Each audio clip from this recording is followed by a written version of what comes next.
আসসালামু আলাইকুম। এই ঘটনাটি নবী ইব্রাহিম আলাইহিসসালামের আল্লাহর একত্ব ও তার ক্ষমতা নিয়ে প্রশ্নমুক্ত হওয়ার জন্য ঘটেছিল। এটি আল্লাহর পুনরুত্থান মানে হাসর সম্পর্কে ক্ষমতার জীবন্ত প্রমাণ। ইব্রাহিম আলাইহিসসালাম একবার আল্লাহকে জিজ্ঞাসা করলেন যে তিনি কিভাবে মৃতকে জীবিত করেন। আল্লাহ তাকে অলৌকিকতা দেখানোর নির্দেশ দিলেন। আল্লাহ বললেন, তুমি 4টি পাখি নাও এবং সেগুলোকে পোষ মানাও। তারপর সেগুলোকে কেটে টুকরো টুকরো করো। তারপর এক একটি টুকরো এক একটি পাহাড়ে রেখে এসো। তারপর সেগুলোকে নাম ধরে ডাকো, তারা তোমার কাছে চলে আসবে। কোরআনে এ সম্পর্কে উল্লেখ করা হয়েছে সূরা বাকারার। অনুবাদ: পরম করুণাময় অসীম দয়ালু আল্লাহর নামে। আর যখন ইব্রাহিম বলল, হে আমার রব, কিভাবে তুমি মৃতদের জীবিত করবে, তা আমাকে দেখাও। তিনি বললেন, তবে কি তুমি বিশ্বাস করনি? সে বলল, নিশ্চয়ই করেছি, কিন্তু আমার মন যাতে স্থির হয় সেজন্যে।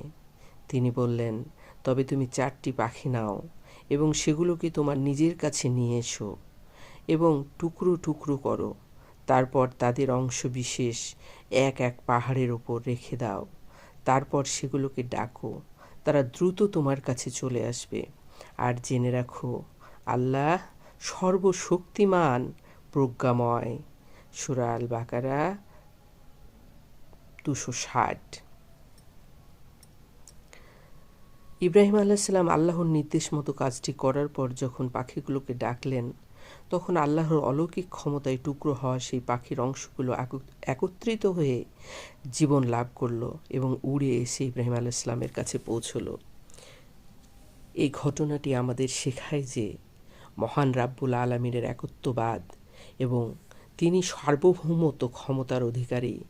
মৃত্যুর পর আমাদেরকে তিনি পুনরায় জীবন দান করবেন এবং জান্নাত ও জাহান্নাম তিনি সৃষ্টি করে রেখেছেন আমাদের জন্যই। যারা নেককার তারা অবশ্যই জান্নাত লাভ করবে এবং যারা আল্লাহকে বিশ্বাস করে না, বদকার, তারা অবশ্যই জাহান্নাম তাদেরকে দ্বারাই পূর্ণ করা হবে।